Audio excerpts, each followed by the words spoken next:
pandemi seperti saat ini, kebutuhan akan berlibur itu sangat banyak, namun ruang dan waktu yang kita miliki sangatlah terbatas. Lantas, gimana sih caranya kita mengobati kerinduan kita terhadap liburan itu? Caranya adalah berlibur secara virtual bersama kami. Bersama World Travel, Anda akan disuguhkan dengan keindahan klasikal Yogyakarta yang dikemas dalam Yogyakarta Heritage. Nah, teman-teman, oke, sadurunge kenalno jenengku Triana Sarah, salaku fasilitator sing ajeng ngajak sampean bersani virtual tour kita. Sebelumnya teman-teman, perkenalkan nama aku Triana Sarah, selaku fasilitator yang akan mengajak kalian menyaksikan keindahan klasikal Yogyakarta dalam virtual tour kita hari ini.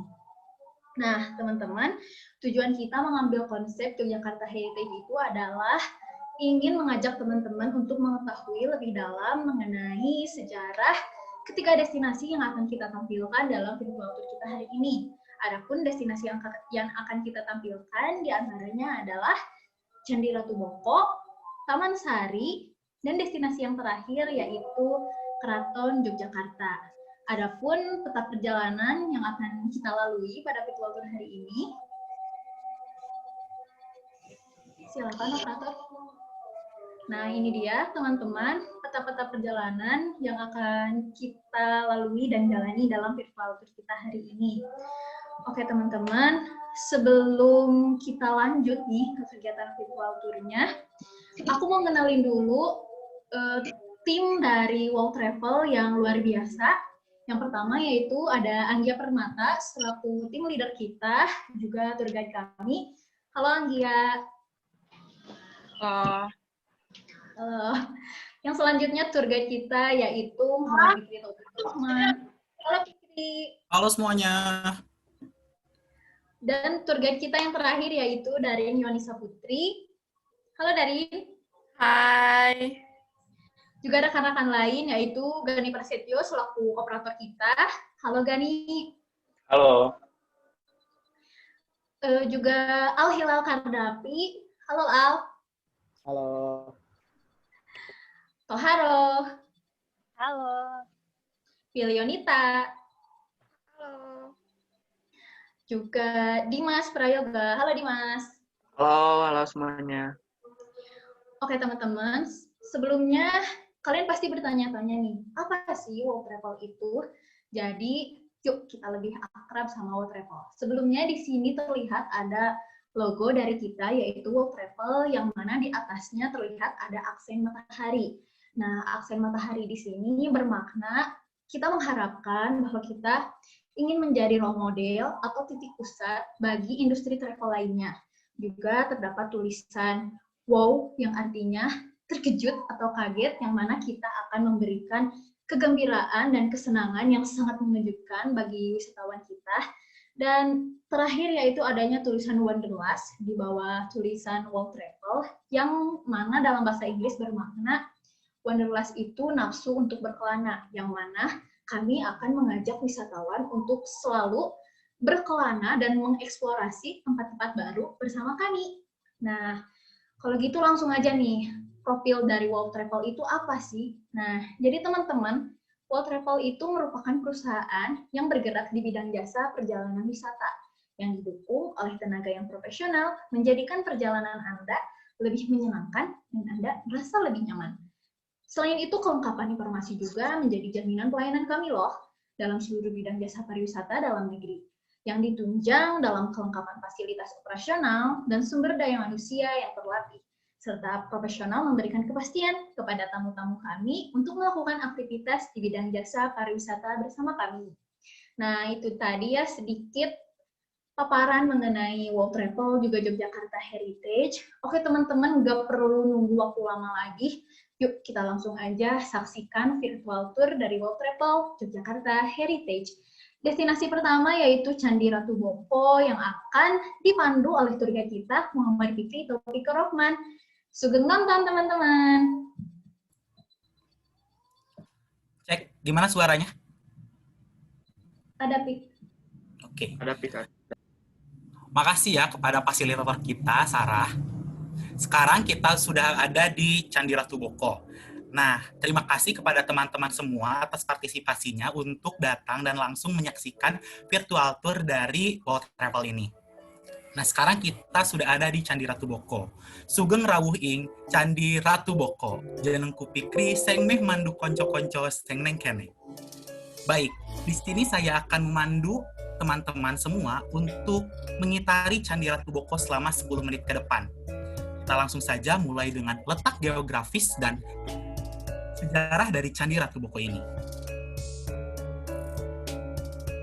Nah, patut diketahui nih sama teman-teman semua, Candi Ratu Boko ini berada di Desa Bokoharjo, Kecamatan Prambanan, Kabupaten Sleman, Yogyakarta. Ratu Boko ini berada di sebelah selatan dari Kompleks Candi Prambanan dan letak di sebuah bukit pada ketinggian 196 meter di atas permukaan laut.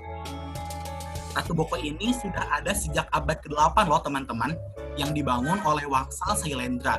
Dan diduga kuat bangunan ini merupakan bekas keraton atau istana raja. Nah, Candi Ratu Boko ini sering disebut juga Keraton Ratu Boko.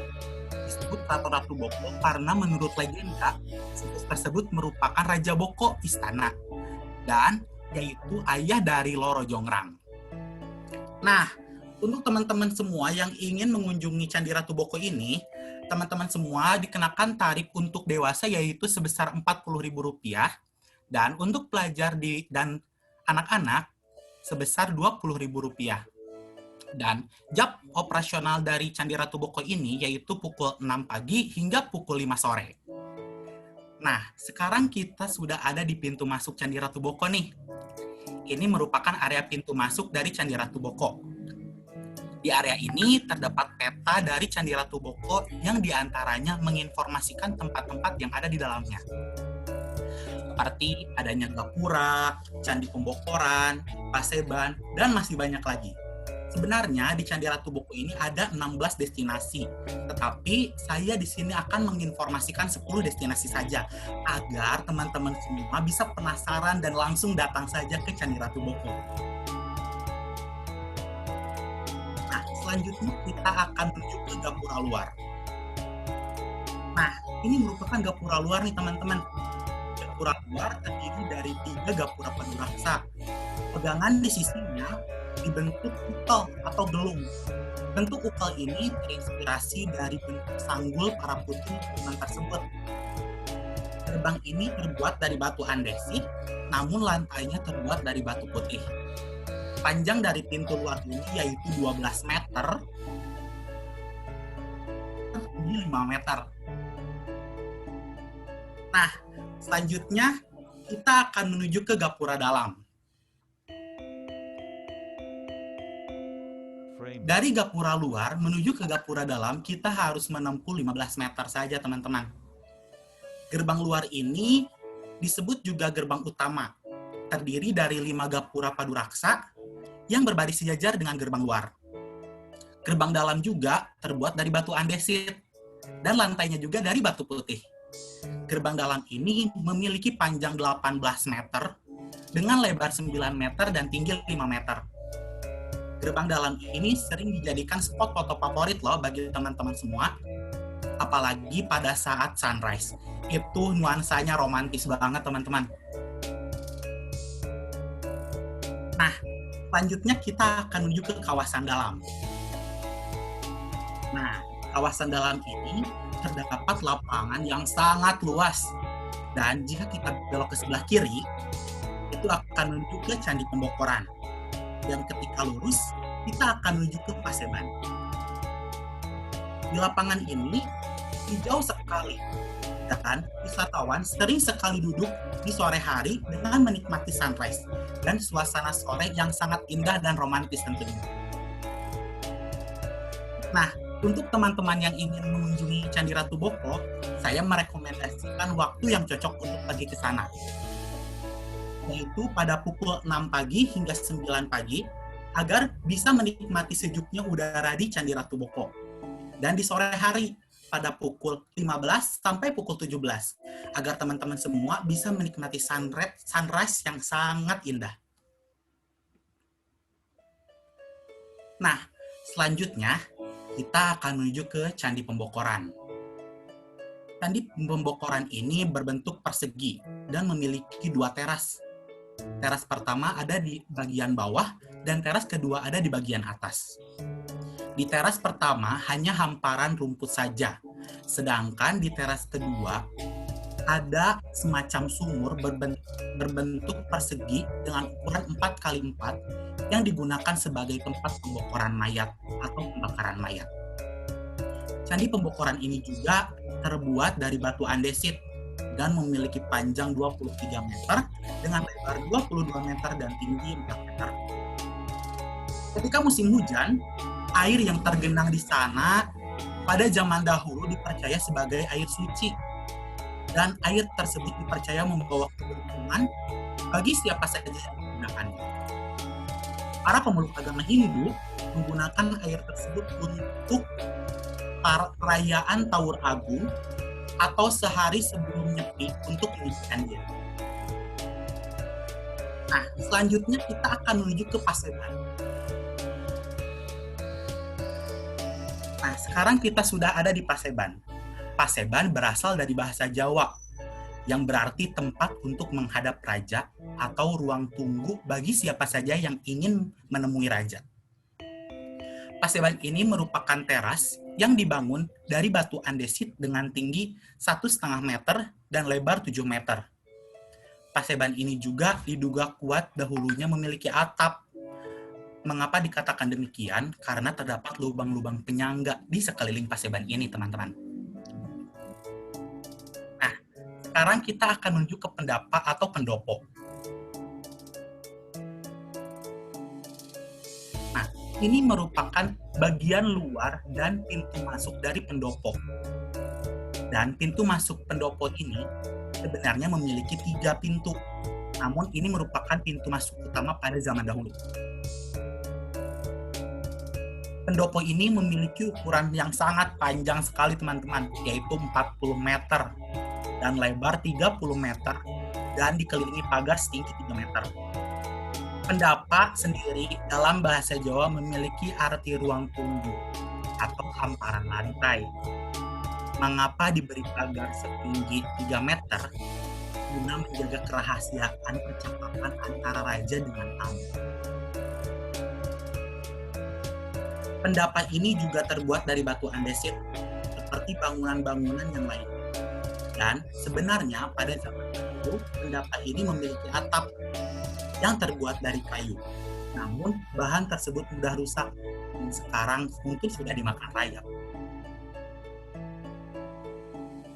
Selanjutnya kita akan menuju ke Kaputren. Nah, dalam bahasa Jawa, Kaputren memiliki arti tempat tinggal para putri atau area khusus para wanita. Letak Kaputren ini bersebelahan dengan pendapa. Kaputren ini memiliki panjang 22 meter dengan lebar 23 meter dan tinggi 2 meter. Di dalamnya terdapat 8 kolam berbentuk lingkaran yang memiliki diameter 2,5 meter dan diameter terkecilnya yaitu 1,5 meter. Kolam ini merupakan tempat mandi para putri pada zaman dahulu.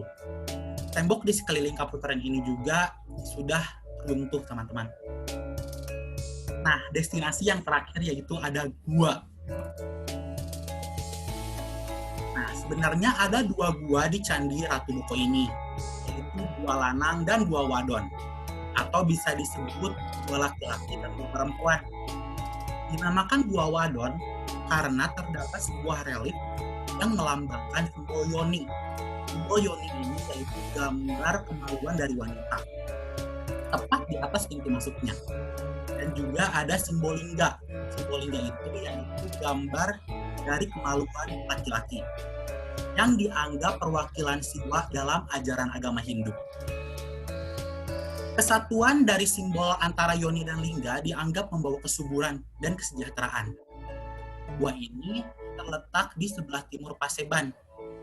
Di sebelah kiri gua terdapat pahatan berbentuk persegi panjang. Dan sampai saat ini belum diketahui pahatan tersebut untuk apa. Gua ini pada zaman dahulu diperkirakan sebagai tempat untuk bersemedi. Nah, banyak sekali kan yang bisa dipelajari dari situs Candi Ratu Boko ini. Dan keindahan dari Candi Ratu Boko ini juga sangat menggiurkan, bukan? Semoga pandemi ini cepat berakhir, agar teman-teman semua bisa langsung berkunjung ke sana. Dan jika dalam waktu dekat ada yang berkunjung ke sana, jangan lupain ya 3M. Jaga jarak, memakai masker, dan mencuci tangan. Untuk selanjutnya, saya kembalikan ke fasilitator kita. Terima kasih. Matur suwun Fikri. Penggunaan wisata selanjutipun inggih punika Taman Sari ingkang badhe dipun pandu kalian rencang pula. Anggia Permata. Matur suwun, Triana Sarah. Kedengaran suaranya? Ada. Kedengeran. Udah. Oke. Sugeng rawuh ing Taman Sari Jogja. Sebelum mengajak teman-teman menjelajahi Taman Sari, izinkan saya untuk memperkenalkan diri terlebih dahulu. Jenengku Anggia Permata, seng meh mandu konco-konco neng kene. Nama saya Anggia Permata yang akan memandu teman-teman sekalian di sini. Nah, teman-teman, Taman Sari adalah sebuah taman bekas kerajaan Kesultanan Yogyakarta yang terletak sekitar 2 km selatan lingkungan Keraton Yogyakarta. Dibangun pada pertengahan abad 18 dan masing-masing bangunan memiliki beberapa fungsi seperti area istirahat, bengkel, area meditasi, daerah pertahanan, dan tempat persembunyian. Taman Sari terdiri dari 4 bidang yang berbeda, diantaranya sebuah danau buatan besar dengan pulau dan pavilion terletak di sebelah barat, sebuah kompleks mandi di tengah, kompleks pavilion, kolam di selatan, dan sebuah danau kecil di sebelah timur. Tetapi hanya kompleks pemandian tengah yang terpelihara dengan baik, sedangkan daerah lain banyak ditempati oleh pemukiman di sekitar kampung taman. Sejak 1995, Kompleks Istana Yogyakarta termasuk Taman Sari telah terdaftar sebagai sebuah situs warisan dunia. Nah, sebelumnya teman-teman ada yang udah pernah ke Taman Sari belum? Belum. Nah, Kak. Nah, bagi yang sudah pernah ke sini, pasti tahu kalau Taman Sari merupakan bangunan yang estetik dan sangat bersejarah. Nah, bagi yang belum pernah, saya akan mengajak kalian melihat keindahan dari Taman Sari melalui virtual tour ini. Nah, teman-teman, Taman Sari ini dibuka setiap hari dari jam 9 pagi sampai dengan jam 3 sore. Dan harga tiket masuk untuk wisatawan lokal Rp5.000, sementara untuk mancanegara Rp15.000. Dan bagi teman-teman yang membawa kamera atau yang ingin bersuah foto akan dikenakan biaya sebesar Rp3.000. Nah, teman-teman sekalian, kita sekarang sedang berada di salah satu bangunan yang ada di Taman Sari, yaitu Gedong Gapura Hageng. Gedong Gapura Hageng ini merupakan pintu gerbang utama Taman Raja-Raja pada zamannya. Kala itu, Taman Sari menghadap ke arah barat dan memanjang ke arah timur. Gerbang ini terdapat di bagian paling barat dari situs Istana Air yang tersisa. Sisi timur dari pintu utama ini masih dapat disaksikan, sementara sisi baratnya tertutup oleh pemukiman padat. Gerbang yang mempunyai beberapa ruang dan 2 jenjang ini berhiaskan relief burung dan bunga-bungaan yang menunjukkan tahun selesainya pembangunan Sari, yaitu pada tahun 1691 Jawa atau sekitar tahun 1765 Masehi. Pembangunan Taman Sari ini dimulai pada masa pemerintahan Sultan Hamengkubuwono I, yaitu Sultan pertama dari Kesultanan Yogyakarta, dan selesai pada Sultan Hamengkubuwono II. Oke, selanjutnya kita ke Umbul Pasiraman. Nah, ini namanya Umbul Pasiraman. Spot yang paling khas yang membuat Taman Sari dijuluki wisata air. Nah, Umbul Pasiraman ini merupakan kolam pemandian bagi para istri atau selir dari Sri Sultan, serta para putri-putri beliau. Nah, kompleks ini dikelilingi oleh tembok yang tinggi. Untuk sampai ke dalam tempat ini disediakan 2 buah gerbang yang berada di sisi timur dan di sisi barat. Kompleks di sini terdapat 3 buah kolam yang dihiasi dengan mata air yang berbentuk jamur, dan di sekeliling kolam terdapat sebuah pot bunga raksasa. Selain kolam juga terdapat bangunan di sisi utara dan di tengah sebelah selatan.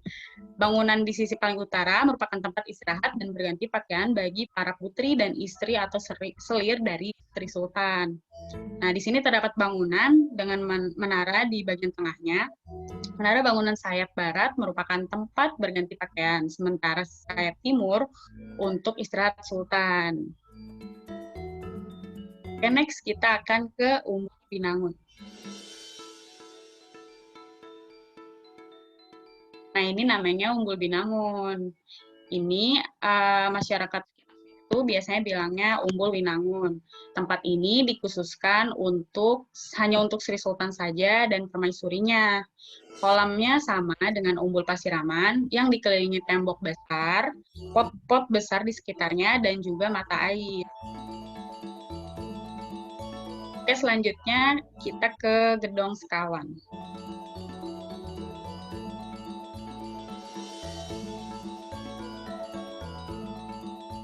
Nah, ini adalah Gedong Sekawan. Pada bangunan ini terdapat 4 buah bangunan yang disebut dengan Gedong Sekawan. 4 bangunan tersebut bentuknya identik dan dihiasi dengan pokok bunga besar. Tempat ini konon merupakan tempat istirahat Sultan bersama keluarganya. Teman-teman bisa dilihat, di sekitar sini ada banyak ditanami pohon. Nah, pohon-pohon itu adalah pohon kepal atau pohon kepel. Nah, pohon kepel ini dulunya hanya ditanam di area keraton saja, tetapi sekarang sudah ditanami di mana-mana. Nah, buah pohon dari pohon kepel ini fungsinya bisa untuk menghilangkan bau badan. Dulu, putri-putri di sini sangat rajin memakan buah ini. Jadi kalau teman-teman ke sini dan pohonnya sedang berbuah, teman-teman boleh memetiknya, tapi dengan izin dari penjaga atau pengelola di sana. Nah, bangunan di Taman Sari ini bangunan yang memiliki perpaduan antara Eropa dan Portugis yang dipadu-padankan dengan budaya Hindu Jawa atau Mataram. Nah, bisa dilihat di setiap gerbang-gerbang terdapat ukiran Kalamakara. Nah, Kalamakara ini diyakini merupakan penolak bala yang hendak masuk ke pesenggarahan Sultan. Nah, Kalamakara ini termasuk simbol dari agama Hindu. Oke, selanjutnya kita ke Sumur Gumuling.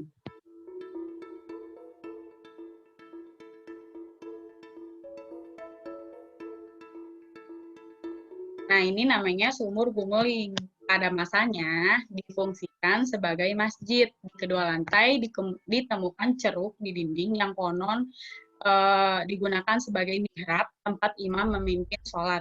Nah, di bagian tengah bangunan yang terbuka, terdapat 4 buah jenjang naik dan bertemu di bagian tengah. Dari pertemuan keempat tersebut, terdapat 1 jenjang lagi yang menuju lantai 2.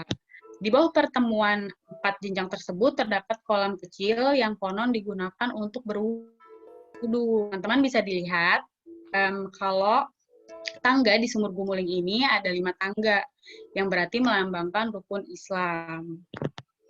Oke, next, selanjutnya. Kita akan ke objek wisata terakhir di Taman Sari ini, yaitu Pagongan Peksi Beri. Nah, ini adalah Pagongan Peksi Beri. Ini merupakan dermaga tempat sampan dari Sagaran Gelabuh, terutama bagi Sultan dan kerabatnya. Di atas atap bangunan ini terdapat hiasan burung beri sejenis mitologi berwujud Raja Wali berukuran besar. Oh, ternyata masih ada 1 objek wisata lagi, teman-teman. Namanya Gedung Sekawan. Bisa di next.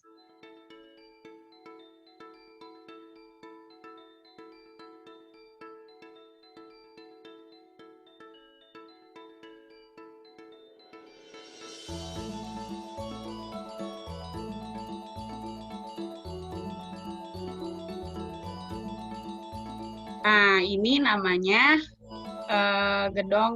Gapura Panggung.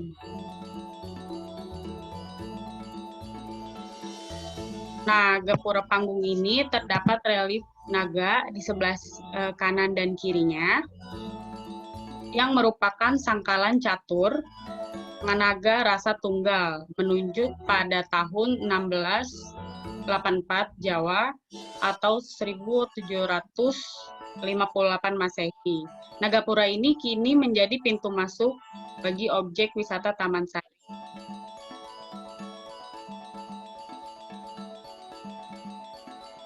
Nah, itu dia tadi objek wisata Taman Sari.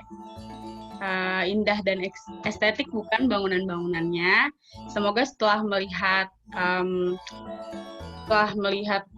virtual tour ini, teman-teman bisa langsung berkunjung ke sana ya. Dan jika ada yang ingin berkunjung ke Taman Sari dalam waktu ini, jangan lupa patuhi protokol kesehatannya. Sekian dari saya kembalikan lagi ke fasilitator. Matur suwun teman-teman. Matur suwun Anggi. Panggunaan wisata selanjutipun inggih punika Keraton Yogyakarta. Ingkang badhe dipun pandu kalian rencang pula dari Nionisa. Ya, terima kasih Sarah. Kedengaran suaranya? Ada. Kita mulai ya teman-teman. Bismillahirrahmanirrahim. Sugeng rawuh ing Keraton Yogyakarta. Jenengku dari Indonesia, sing meh mandu konco-konco sing neng kene. Selamat datang di Keraton Yogyakarta. Nama saya dari Indonesia. Di sini saya akan memandu teman-teman semua di Keraton Yogyakarta. Nah, di sini juga saya akan menjadi akhir dari perjalanan teman-teman semua mengelilingi kota Yogyakarta secara virtual. Baik, sebelumnya, apa kabar teman-teman? Semoga kita semua dalam keadaan sehat walafiat ya. Di sini saya akan mengajak teman-teman semua untuk berkeliling secara virtual di Keraton Yogyakarta. Yogyakarta merupakan salah satu kota di Indonesia yang memiliki berbagai macam jenis budaya yang berada di dalamnya. Sebelumnya, saya ingin bertanya nih, apa yang pertama kali tersirat di benak teman-teman semua jika mendengar kata Yogyakarta? Ada yang mau jawab? Belajar. Banget ya, arti dari kota istimewa ini. Nah, di sini saya akan membantu kalian semua untuk jauh lebih mengenal kota Yogyakarta dari segi sejarah yang sangat kental pula akan budayanya. Ada beberapa spot nih sebelumnya yang akan kita kunjungi.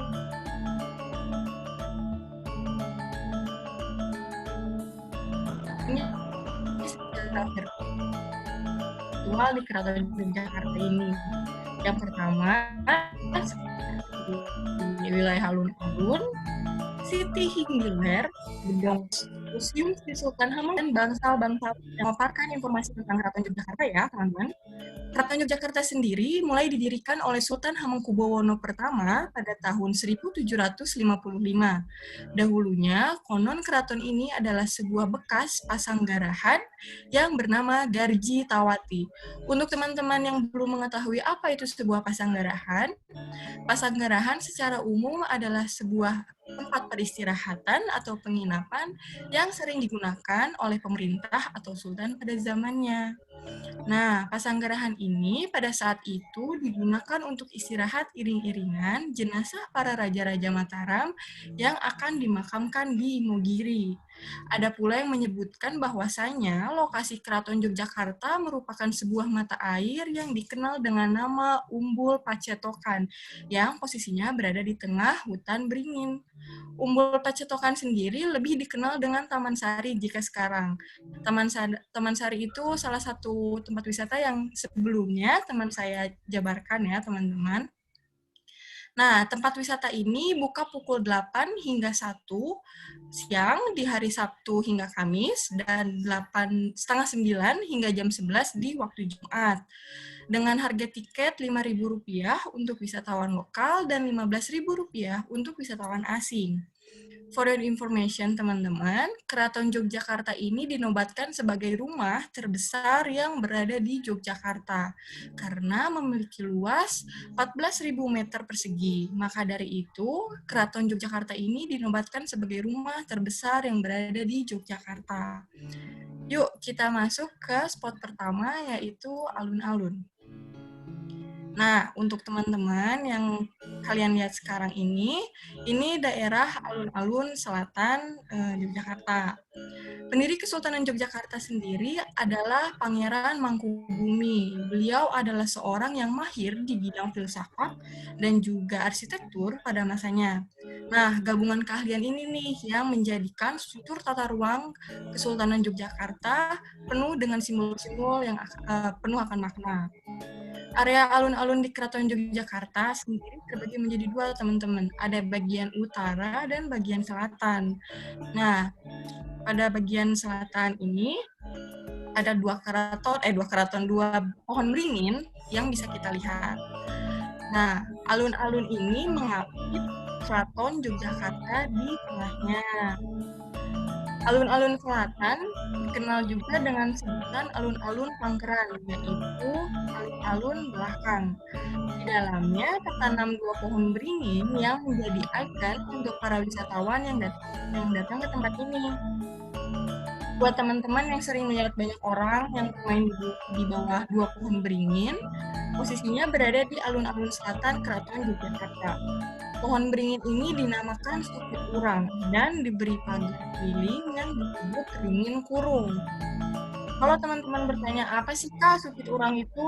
Nah, Supit Urang itu adalah gelar perang yang gerakannya yang melebar, menutup semua celah yang ada sehingga tidak ada seorang pun pihak lawan yang bisa meloloskan diri. Nah, pada bagian pinggirnya itu terdapat pohon mangga dan kaweni sebagai lambang kedewasaan dan keberanian. Jika kita menemui wisatawan yang mencoba melewati dua pohon beringin itu, kegiatan tersebut dinamakan masangin, yaitu sebuah mitos yang mengatakan bahwa siapa saja yang berhasil berjalan di antara dua pohon berikut dengan mata tertutup, maka konon keinginan dan hajatnya akan terkabul. Alun-alun ini berukuran 150 x 150 dan dikelilingi pagar setinggi 2 meter dan memiliki 5 bukaan jalan. Nah, teman-teman, yang seperti yang saya sebutkan di atas, Keraton Yogyakarta kan penuh akan makna ya. 5 jalan pembuka ini tuh perlambang dari 5 panca indera manusia. Lalu, jika kita perhatikan di bagian tanah pada alun-alun ini dipenuhi dengan pasir.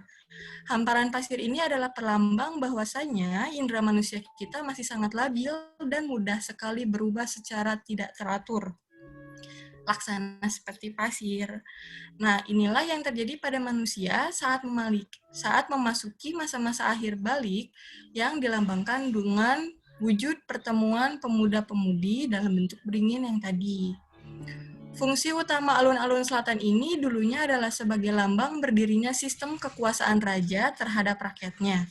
Juga tempat penyelenggaraan semua upacara keagamaan yang penting pada saat itu.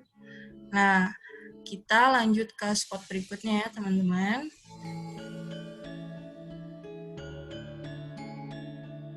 Nah, ini yang teman-teman melihat semua itu bernama Siti Hinggiler atau Siti Hinggil Utara. Dalam bahasa Jawa, Siti ini berarti tanah atau area, sedangkan Hinggil ini artinya tinggi. Jadi sesuai namanya, Siti Hinggiler merupakan tanah atau area yang posisinya ditinggikan. Siti Hinggiler merupakan bagian dari Keraton Yogyakarta yang secara tradisi digunakan untuk menyelenggarakan upacara-upacara resmi di Keraton Yogyakarta. Acara resmi tersebut diantaranya adalah pelantikan raja dan pisowanan agung. Dari sejumlah sumber disebutkan bahwa selain tempat raja bertahta, tempat ini juga merupakan tempat duduk sultan di atas singgasananya pada saat acara resmi. Jadi, jika teman-teman datang ke Siti Hinggiler ini, teman-teman dapat melihat singgasana raja yang dipergunakan pada saat itu. Di bagian depan Siti Hinggiler terdapat bangsal Mamuntur Tangkil yang merupakan tempat tertinggi di Keraton Yogyakarta. Di ruang ini pula dulu Universitas Gadjah Mada diresmikan pada 19 Desember 1949. Yang tak kalah penting, teman-teman, di bangsal ini pula Insinyur Soekarno dilantik menjadi Presiden Republik Indonesia Serikat pada 17 Desember 1949. Kompleks ini dibangun dengan posisi lebih tinggi dari tanah sekitarnya. Di sebelah utara bangunan terdapat tangga yang menghubungkan dengan pagelaran. Di ujung kanan digunakan oleh Abdi Dalem, Mertolutut, dan Singonegoro hingga 1926. Sedangkan di sisi selatan juga terdapat tangga yang menghubungkan dengan bangsal Ponconiti. Yuk kita next ke spot berikutnya. Nah, ini namanya Gedong Purworetno, teman-teman. Gerbang Gedong Purworetno ini disebut Regol Dana Pratopo. Regol dan inti dengan halaman inti keraton.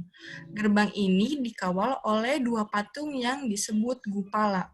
Salah satunya bernama Cingkorobolo dan lainnya Bolo Puto. Kedua arca tersebut memiliki makna untuk menjaga keraton dari gangguan atau niat-niat jahat.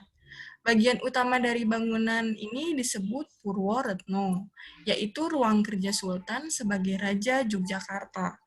Gedong Purworetno yang dibangun pada masa Sri Sultan Hamengkubuwono ke-5, dahulu sejak masa Sri Sultan Hamengkubuwono V hingga ke-8, Gedong Purworetno berfungsi sebagai kantor bagi raja yang bertahta. Pada masa Sri Sultan Hamengkubuwono ke-9, Gedung Purworetno ini udah nggak digunain lagi jadi kantor, teman-teman.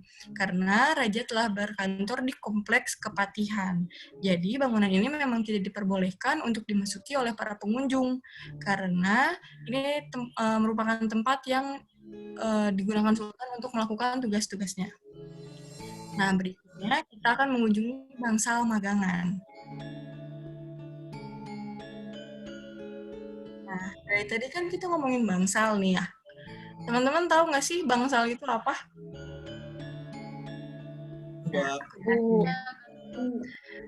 Bangsal itu sebuah joglo yang terbuka tanpa dinding. Sedangkan joglo yang tertutup itu dinamakan gedung atau gedong. Nah, kita dapat menemui beberapa bangsal nih jika kita masuk ke Keraton Yogyakarta. Ini adalah bangsal Magangan, atau yang menyebutnya dengan bangsal Kemagangan, adalah salah satu area di kompleks Keraton Kesultanan Yogyakarta. Bangsal ini berfungsi sebagai tempat persiapan bagi abdi dalem keraton yang hendak diwisuda, baik menjadi abdi dalem yang baru ataupun kenaikan pangkat oleh penguasa Keraton Kesultanan Yogyakarta. Selain itu, di dalam bangsal ini digunakan sebagai tempat upacara tumpak wajib atau prosesi awal pembuatan gunungan grebek. Gunungan grebek sendiri adalah rangkaian aneka makanan dari hasil bumi yang disusun menyerupai bentuk gunung. Seperti tumpeng ya, teman-teman. Bangsal Magangan yang ada di bagian dalam tengah halaman besar Keraton Yogyakarta ini. Bagian ini dipergunakan untuk pertunjukan wayang kulit sebagai penanda selesai seluruh acara ritual keraton. Bangsal Magangan sebagai tempat upacara bedol song-song, yaitu pertunjukan wayang kulit di Keraton Yogyakarta. Lalu kita next ke spot berikutnya.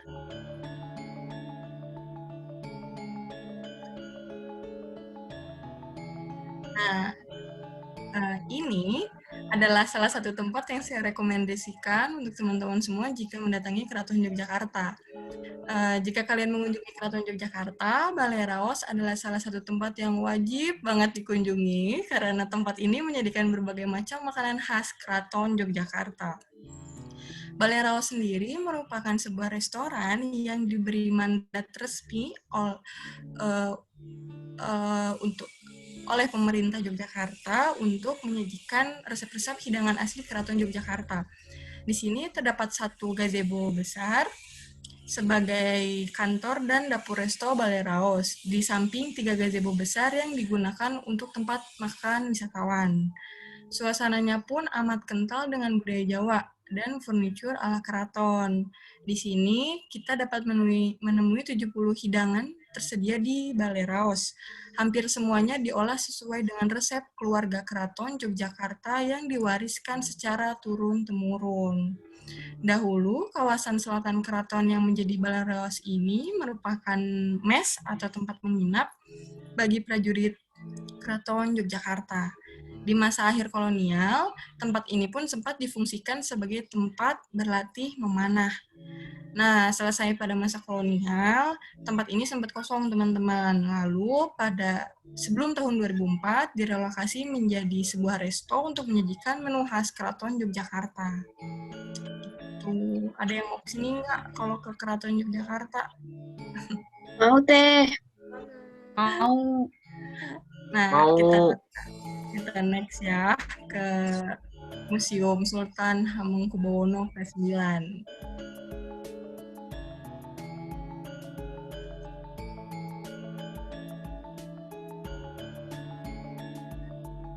Gelap ya? Nah, itu. Oke, Museum Sultan Hamengkubuwono ke-9 ini diresmikan sendiri oleh putranya, teman-teman, yaitu Sri Sultan Hamengkubuwono ke-10 pada tanggal 18 November 1990. Museum Keraton Yogyakarta berdiri di atas tanah seluas 14.000 meter persegi. Bangunan berarsitektur khas Jawa ini memiliki berbagai macam koleksi, mulai dari peralatan rumah tangga, keris, tombak, wayang, gamelan, naskah kuno, foto kuno, dan lukisan diantaranya yang hampir berusia 200 tahun. Museum ini didirikan untuk mengenang jasa-jasa beliau semasa hidupnya sebagai Raja Keraton Yogyakarta dan juga sebagai pahlawan nasional Indonesia. Area Museum Hamengkubuwono ke-9 terbagi dalam beberapa ruangan sebenarnya, teman-teman. Di mana ruangan pertama atau ruangan yang kita lihat ini sekarang memamerkan peralatan kerja Sri Sultan Hamengkubuwono ke-9 seperti meja kerja, peralatan tulis menulis, piagam-piagam, jam dinding, bintang jasa, lencana, hingga koleksi maklumat Sri Sultan Hamengkubuwono ke-9. Selain itu, Hamengkubuwono ke-9 dan foto beliau saat terlibat dalam peristiwa penting bangsa Indonesia. Semua koleksi yang ada tersimpan rapi di dalam etalase kaca, teman-teman, yang diberi lampu untuk memperjelas dan memperindah suasana. Sebagian besar koleksi yang ada telah dilengkapi dengan nama dan deskripsi atau keterangan. Bahkan beberapa di antaranya ditulis lengkap mengenai sejarah berikut fungsi penggunaannya. Museum Sri Sultan Hamengkubuwono ini menurut saya cukup informatif ya, teman-teman, karena apa yang disajikan di sini sangat jelas dan mudah dipahami. Lalu kita next ke spot berikutnya, yaitu Bangsal Manis.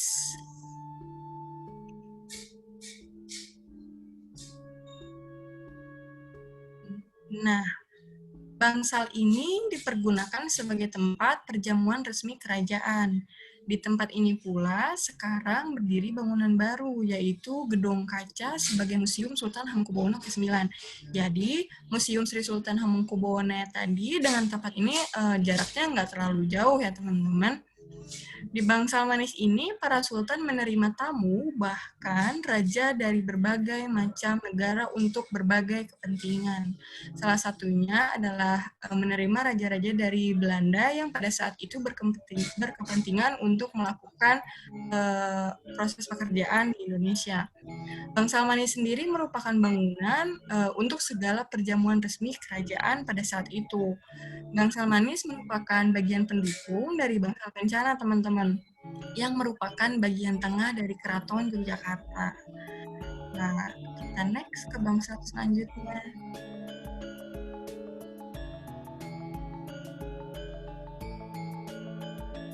Nah, ini adalah tempat terakhir yang kita kunjungi secara virtual di Keraton Yogyakarta bernama Bangsal Trajumas. Bangsal Trajumas merupakan salah satu bagian utama di Kompleks Sri Maganti, Keraton Yogyakarta. Bangsal Trajumas juga merupakan komponen kelengkapan Keraton Yogyakarta yang dibangun oleh Sri Sultan Hamengkubuwono pertama. Bangsal Trajumas semula berfungsi sama dengan Bangsal Sri Maganti sebagai tempat menanti atau menunggu. Tapi ada beberapa perubahan fungsi nih pada Bangsal Trajumas hingga saat ini.